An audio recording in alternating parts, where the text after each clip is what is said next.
Баршаңызға сәлем қыздар. Біз сіздермен бүгін келесі печеньемізді әзірлейтін боламыз. Алдыңғы видеолардың барлығын көріп шыққан шығарсыздар деп ойлаймын. Бізде енді жаңа печенье, жасалу жолы оңай және заттары да қолжетімді. Ендеше кеттік. Бізге ең алдыменен сары май қажет. Міндетті түрде сары майдардың 72%-дан жоғары болуы қажет. Холодильниктен шыққан жұмыртқа, шекер, разрыхитель, бізде сосын кейін ұн және бір кесе су тұр бізде.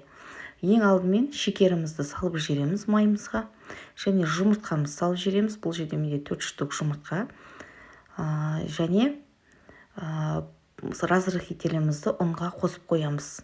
Яғни ұнмен бірге екеуін қосып араластырып салатын боламыз. Ендеше осыларды алдыменен жақсылап тұрып араластыруымыз қажет. Яғни майды, жұмыртқаны, шекерді жақсылап тұрып араластырып аламыз. Ең алдыменен қолымызбен жұмыс жасай береміз. Ешқандай миксердің қажеті жоқ. Осылай қатты мыжғылап, жақсылап майларымызды езіп жібереміз. Мінекей жақсылап араластырдық. Енді бізге ұнымыз салу қажет. Ұнды 2-ге немесе 3-ге бөле отырып, жақсылап илеп қамыр қыламыз. Яғни біз осы жерден жақсылап теста шығаратын боламыз. Тестамыз бізде тым қатты жұмсақ, не болмаса тым қатты болмайды, орташа болады. Яғни сұйық та болмау қажет. Яғни бізге бүгуге келетіндей болуы қажет. Осылай ұнды мен 3-ге бөле отырып араластырдым.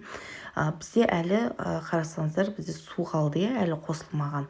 Суымызды біз ең соңынан қосатын боламыз. Ең алдымен осының барлығын жақсылап тұрып илеп аламыз, және де бұл тестаны біз тоңазытқышқа салмай-ақ жұмыс жасай береміз. Бірақ иленуі өте көп ұзақ уақытта алады, яғни өте көп илену қажет. Сонысыменен бұл тестаның өзінің ерекшелігі сонда.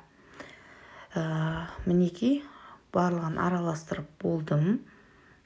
Енді бізге суымызды құюымыз қажет.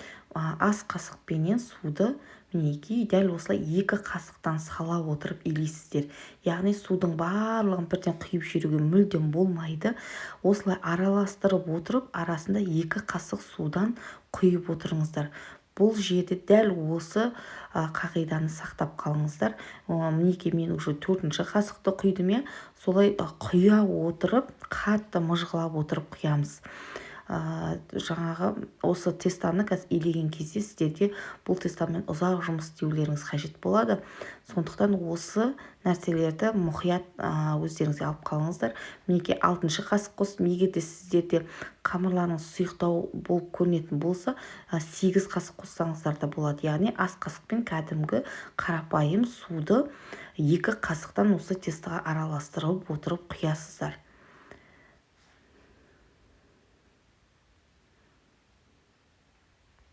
Мен бұл жерде 10 қасық құйдым ровно. Қазір біз уже 6, 7, 8 қасық су құйып қойдық. Тағы да 2 қасық суменен бізде уже тестамыз дайын болады. Және де судың қатты ыстық не мұздай болуы шарт емес. Кәдімгі бөлме температурасындағы суды алып құя бересіздер. Енді столымыздың үстіне ұн сеуіп, тестамызды осы жерге жақсылап тұрып илейтін боламыз. Ыдысымыздан барлығын түсіріп аламыз. Біз осы жерде столдың үстінде осы тестамызды жақсылап тұрып, бір 10-15 минуттай илейміз қолымызбен. Қайта-қайта илеуіміз қажет.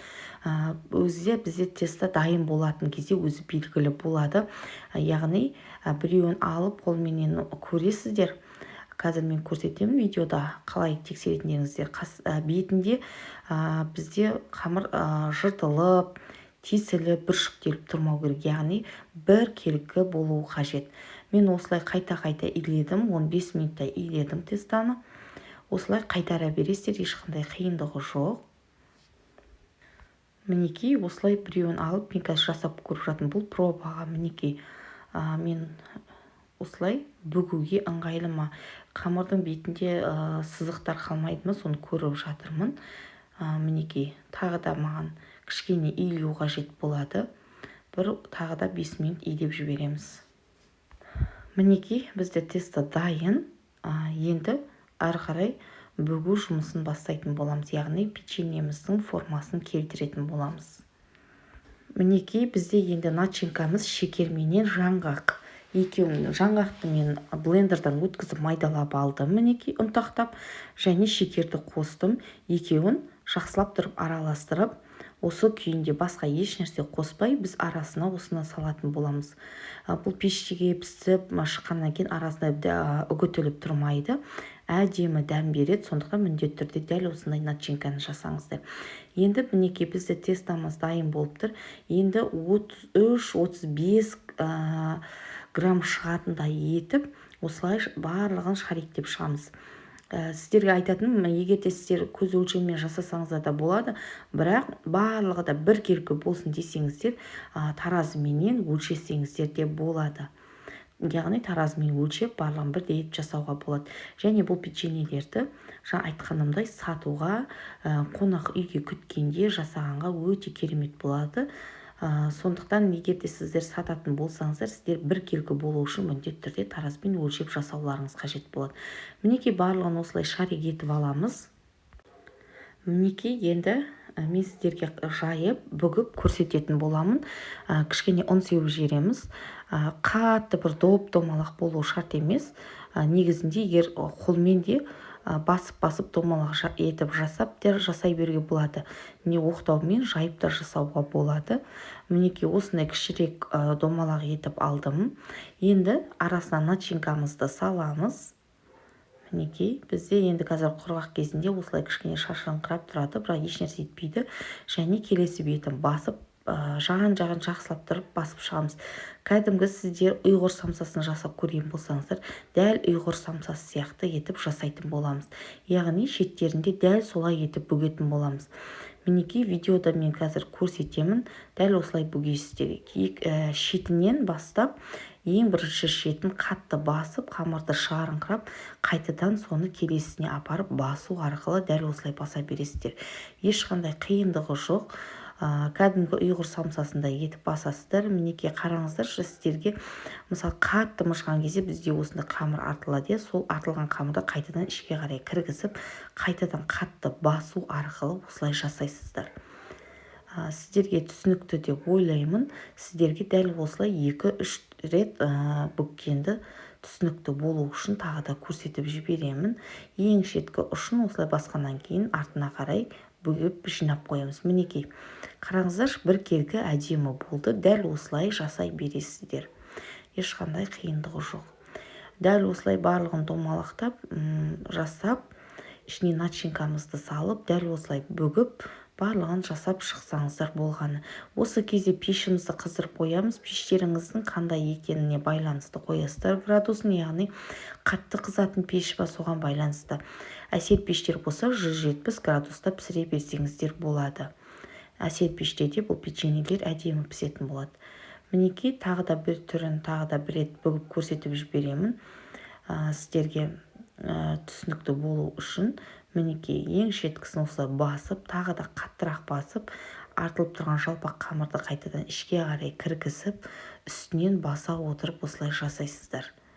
Мінекей қыздар, ешқандай қиындығы жоқ, және бұл өріс өте әдемі көрінеді.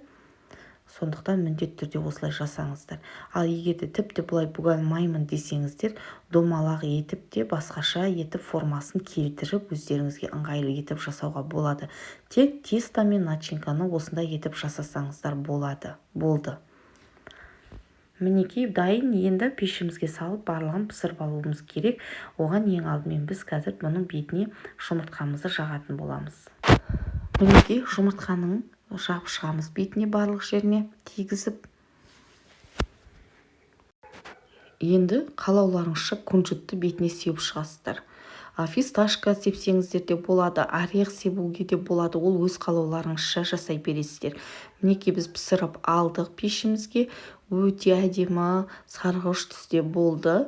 Міндетті түрде жасап көріңіздер. Сіздерге ұнайды деген сенімдемін. Және бір жасағанда керемет печенье болады. Бұл печеньенің дәміне енді ерекше болады. Сондықтан міндетті түрде жасаңыздар, сіздерге ұнайды деп ойлаймын.